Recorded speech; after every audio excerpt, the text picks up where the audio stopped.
you and I would have a good convo about this usually. Player of the season awards have been spoken about. I mean, Bruno Fernandes obviously got the football writers. You've obviously got those conversations about manager. I didn't vote for him for the record. So yeah, I was going to say, Cole, what's happened with you guys, man? Look, I'll be real. I think the manager of the year is actually genuinely like a really good debate, because I actually think there is a couple that probably deserve definitely a mention close to Mikel Arteta if he's to win it. I think, Keith Andrews at Brentford has been absolutely outstanding in my opinion. Irioli, you've mentioned earlier, I think absolutely deserves a mention. Both of those teams, by the way, were depleted in the summer, like lost majority of their top signings, and you wouldn't have noticed it. So they definitely deserve a mention. But in terms of players, I've spoken to a few Arsenal fans, and I'll let you come in on this as well, Rory, after Tom. Like, where are you genuinely at right now? If you had to pick an Arsenal player, just one, who would you go for? Well, this is why I think Bruno Fernandes will win the Player of the Season vote as well, because I think that the Arsenal players that are involved in the vote are going to split it again, and that will generate... I mean, I heard that Bukayo Saka got some votes in the FWAs, which I find absolutely bizarre. I think the gap, I was told, was 28 votes between Rice and Fernandes.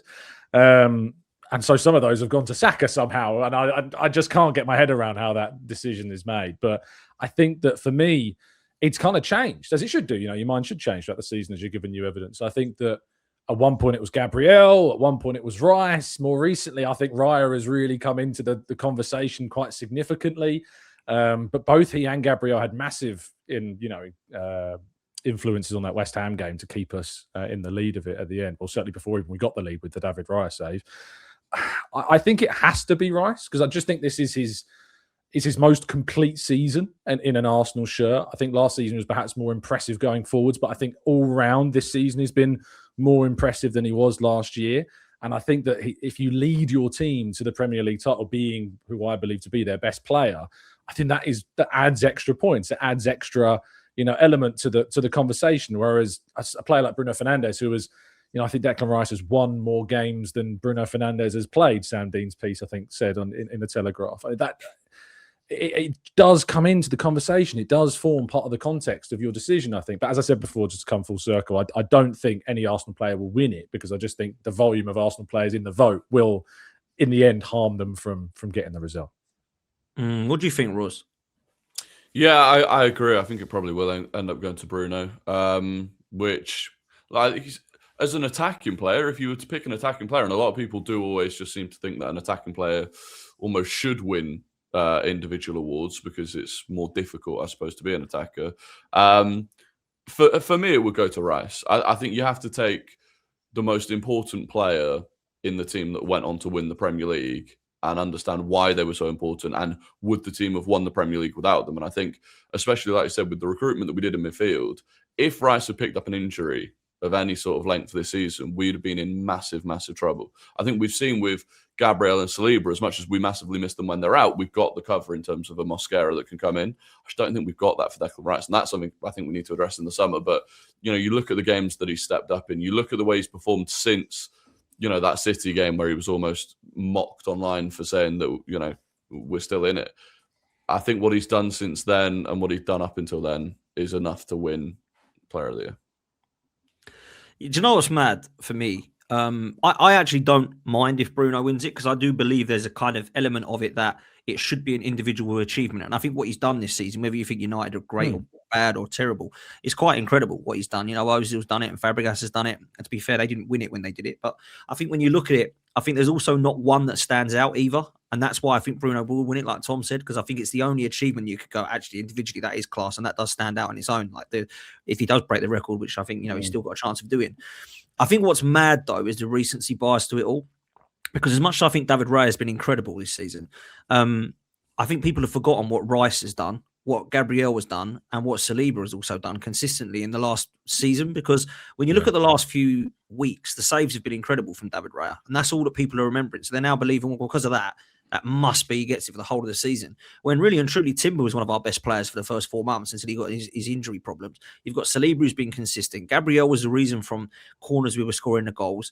And then you look at what, David Raya has done against the save against Brighton at the Emirates, for example. People have forgotten about that one, but they're remembering what he's done recently in saves that he's made in the last few games. So I think it is a massive recency bias. And the amount of people that I couldn't even finish the sentence the other night. I said, right, player of it, Raya.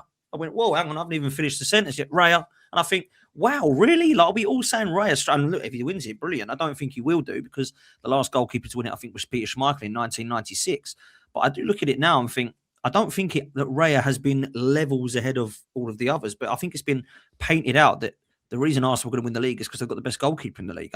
And I think there's an element of I think rivals want us to believe that. So they're like, well, the goalkeeper won it. I mean, that says it all. We're bad champions, really. Just you see what I'm getting? Maybe it's just me. I don't know. I get it. It's the paranoia, in it. Like, and I think from an Arsenal fan perspective, we have been battered and bruised, in terms of kind of how Arsenal have been spoken about this season. You've just seen today, I wrote the piece around it, that the Manchester City got away with one against Everton because Bernardo Silva, it turns out, should have been sent off in that game when the score was 3-2. But are we going to see the level of emphasis now on that as we saw against, the Riot West Ham incident? No, we're not. It doesn't draw anywhere near as much attention as what this does. And so that's why it's been such a draining and emotionally challenging season. It's because not only have Arsenal, and in a way, I think it's unified the vast majority of the fan base, as well, together.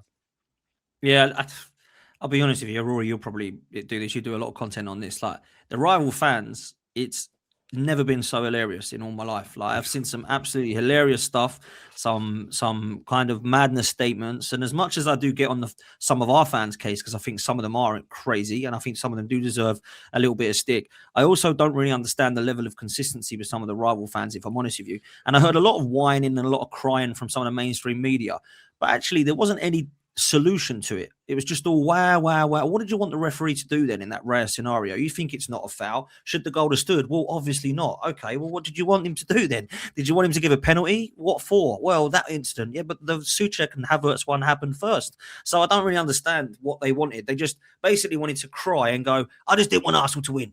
That's basically what they're saying. And I find that mad, if I'm honest, because a couple of seasons ago, we saw what happened with Rodri's handball, with Doku karate kicking McAllister in the chest. Bernardo Silva, the other day, I've seen him now give away a penalty that wasn't given against Everton and punch somebody in the leg, which is apparently okay to do now. So I don't really understand where this lack of consistency comes from. I've got to be honest. No, mate. It's just hypocrisy born out of they just really don't want Arsenal to win. And you see the way that, they celebrate goals. I'm sure you've seen plenty of watch-alongs from the Arsenal West Ham game of rivals. They're celebrating a West Ham equaliser more than they've celebrated their own team scoring goals this season. And when you take that away from someone, it's exactly the same as if we had scored and then it had been ruled out.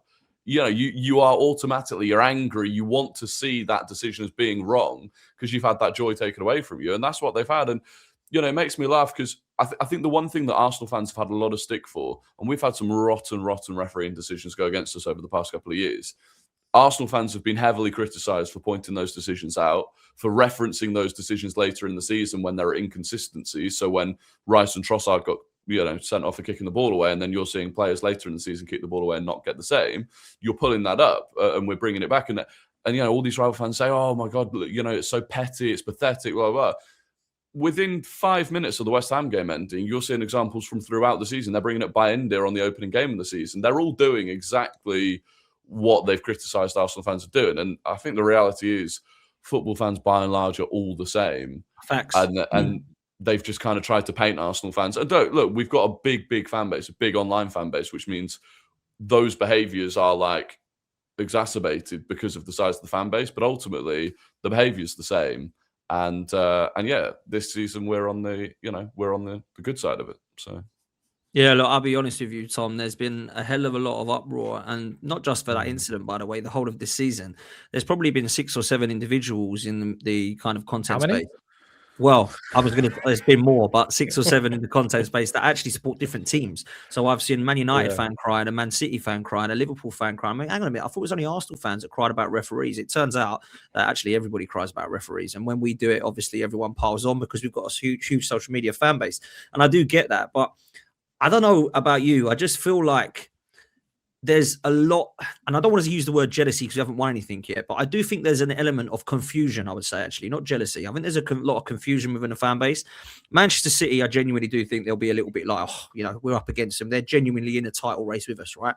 I think Liverpool fans are hating on it because of how embarrassing their season's been, and they're a little bit like embarrassed by it and cringing out, and maybe they are a bit jealous of the position that Arsenal are in right now. Manchester United definitely, there's a section of the fans that want us to win it because they don't want it to be Liverpool or City. But there's also a section that are like, I don't really want them to do it because like Fergie and Wenger left and they've done it much quicker than we have. That's quite embarrassing. Tottenham are absolutely embarrassment. I mean, they've got Tottenham fans celebrating West Ham, getting and crying because West Ham didn't get the equal. Aren't you in a relegation battle with these people? Like, what's going on here? Like, this is an absolute shambles, in my opinion. And you've got Chelsea fans who, let's be real, what's an absolute finished club? Let's just say how it is. Absolute finished club. You know, Daddy Roman can't save them now, and now they're down in the doldrums again, where they were, you know, when I was growing up. So I do think there's an element of that, Tom, where I don't know, maybe the word isn't jealousy because they can throw it back that we haven't won anything yet. But do you think they're like embarrassed of their clubs and they look at the scenario now and they think, we've been embarrassed by, you know, embarrassing them and laughing at them and bantering them, and Christ, we're now miles behind them? Do you think there's an element of that, Tom? I think there's loads of factors, mate. I think you named plenty of them. There is the obvious element that when Man City win the league, it's just a bit like, yeah, cool. Like Man City have won the league. I don't know any Man City fans. There's no Man City fans who live around me.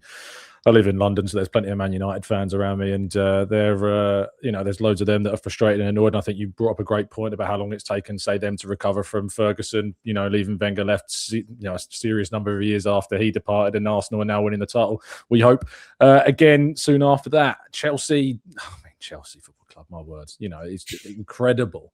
You know what's happened there. The fact that team have spent way more than has been spent, you know, by so many other teams around them, and they're going backwards. They're seeing teams like Bournemouth and Brentford, you know, Brighton overtake them and look more competitive than them and beat them convincingly. And I think, you know, yes, the Arsenal online fan base is incredibly irritating. Yeah, for Arsenal fans, the Arsenal fan base can be incredibly irritating because we are quite volatile. There is a lot of reactivity to anything that's posted, but it's come from years of frustration and being poked and being irritated by how Arsenal are portrayed and talked about. And so I empathise with why, you know, the Arsenal fan base is the way that it is. And I think that we will live it in the summer if Arsenal go on to win the league. And I'm always kind of still a little bit reticent because I still can't quite believe it's actually going to happen because it's been so long. And so I keep saying, I don't really want to talk about things as if we've won it because we haven't yet. And we've still got to get over these two last hurdles, maybe one, depending on what happens with City.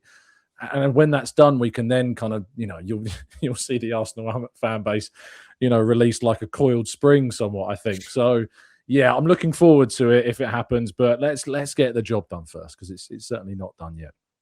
Yeah, no, you're right. We've got to get the job done for sure, man. I'll ask you in a minute, Rory, but I just wanted to ask you quickly, Tom, because I don't have long left. Yeah.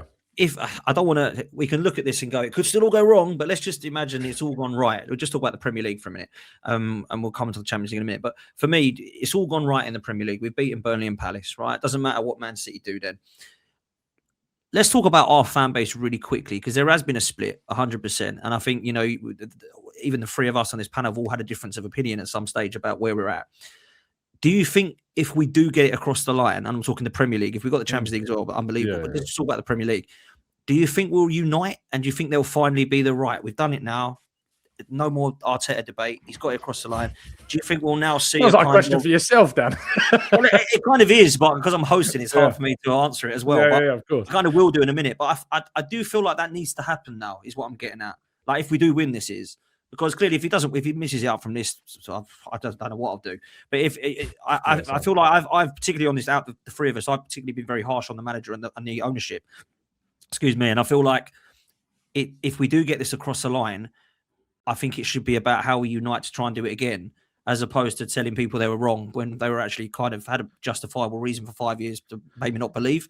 And I don't really want, and it's like if we were not to do it, I don't want it to be, see, I told you so, you lot are all morons. I don't want it to be that. I will be texting you that, by the way. And if we do get across the line, we're chilling with both of them. Let's say we do the unthinkable, we win both, right? Yeah. I feel like we need to enjoy it, unite and celebrate it. And likewise, it's kind of, I don't know how I'm answering this really, but I kind of feel like it'll be a lot of kind of I told you so and I was right, as opposed to celebrating and enjoying it. I don't think that's right. That's what I'm getting at, I think. No, I hear what you're saying, 100%. And it is incredibly tempting, you know, especially from the perspective of someone that, you know, I've been very much of the mindset that I think Arteta is the guy to get Arsenal across the line, and that we're on this path and have been on this pathway for years, and that I've been willing to kind of, you know, deal with some of the poor results in seasons because I think that we are still very much on the track headed towards what I hoped that we would be. And it is very tempting for me, having received untold abuse for my opinion in that essence, to then be like, yeah, told you so, ha ha, look what happened, I was right, blah, blah, blah. But at the end of the day, I've been wrong about loads of things within, those years as well, and is it nice being told you're wrong? I've been incredibly wrong about Victor Gyökeres. I'm happy to hold my hands up and say, I think I prejudged him, really early on, and he's proven me wrong. And while I still think there's loads for him to improve, I just think that as long as when you're proven wrong, it's for the betterment of Arsenal Football Club. That's all that really matters at the end of the day. We've all got opinions. If we all had the same opinion, it'd be incredibly boring. We wouldn't have some of the amazing, debates, Dan, that we've had down the years about the manager and entertain so many people on both of our channels at disagreeing on certain points of view. I'm sure Rory's the same with many people that he's spoken to as well. So, yeah, look, I, for one, will enjoy if Arsenal win the league that moment. Will there be a sense of vindication? I'd be lying if I said there wouldn't be, and I wouldn't feel a little bit happy about the fact that, because it must make you feel better, if you know that you feel that you've been vindicated somewhat. But equally, I've had to hold my hands up about certain other things that, like Victor Gyökeres, that I go, great, he has proven me so wrong, and as a result, he might help Arsenal win the league. So, yeah, I'm just incredibly grateful for that. And I hope that, obviously I wouldn't put you at the extreme end of kind of the Arteta kind of criticals, if you will, but I hope that you and others aren't abused for having that opinion, because in the end, if Arteta has been abused for years by individuals, are you really going to drop to the same level and do the same back to those same people? Does that make you any better than them? I don't think it does. So just everyone should just enjoy it and get on with it, and hope that we can now establish success rather than it being a one-off as well. Yeah, I think there has been an element of abuse by both sides, and I don't really ever understand why that was. I'd like to think I've never abused individuals for having a different opinion to me. I think there are some people that do that, but I think when you look at it, like if you roll a dice and you're trying to get a 6, and 5 times it lands on not 6, then once it does, finally I'm right. I think you've also got to look at the 5 you got wrong and why the people were annoyed and why people were justified about that. So I think you could all look at it both ways, but there are some that have truly believed, and I believe, Rory, you're one of those that said, look, I think we've got the right guy. I think he's going to do it. I'm happy to say that, for 5 years, probably I did, completely back it and probably got it wrong. But now, look, it was worth it. And do you know what? Someone asked me the other day, if you win the Premier League, and that's without the Champions League as well, by the way, if you win the Premier League, would it be worth it? Yes, I'm starving over here. Give me a trophy, man. Do you know what I mean? So it absolutely would be. So I don't know what your thoughts are on that, Ross. Yeah. I mean, like, there are certain people that would deserve to have it thrown back at them a little bit. The people that have just been outright abusive, and you're not one of those at all, Dan. So we've had good discussion where it's like, I completely respect your opinion on it, but there are some people who do deserve to have it thrown back at them. Will I take time out of my day to do that? Probably not. I'll be enjoying it and celebrating. But also, it's like, if we win it, then yeah, I was justified in saying stick with Arteta because I think he'll win it, and technically, therefore, I was right. Doesn't mean to say that the people that thought he should have gone 3 years ago were wrong. We'll never know. We'll never know if we'd swapped managers 3 years ago, whether we'd have won a Premier League more quickly, or whether it would have taken us backwards and we'd be, nowhere near a title at this point. So you can't necessarily say you were wrong. You can just say, I'm glad that we stuck with it, and ultimately, I'm glad that I stuck with Arteta. But I'll be honest, there was for the first time, really, there was even a point this season where even I was thinking, okay, this is, when we'd drawn to Wolves, and then obviously the loss to Bournemouth, I'm thinking, if we don't win it this year, then even I'm going to have to start seriously thinking on my position here. So everyone's been pushed to that limit at some point, and for some people that limit got hit more quickly, and for others it didn't. So yeah, look, I hope we all come together. I think there's still a weird little online mainly cohort that even if we, there are some people that think even if we win the Premier League, he should still go because the football isn't good enough. Like there are some people that would just never accept being wrong, and have some sort of personal issue with Arteta, and they are who they are. But I think largely the fan base will come together and be like, look, we had different opinions, but we are where we are now, and that's the most important thing.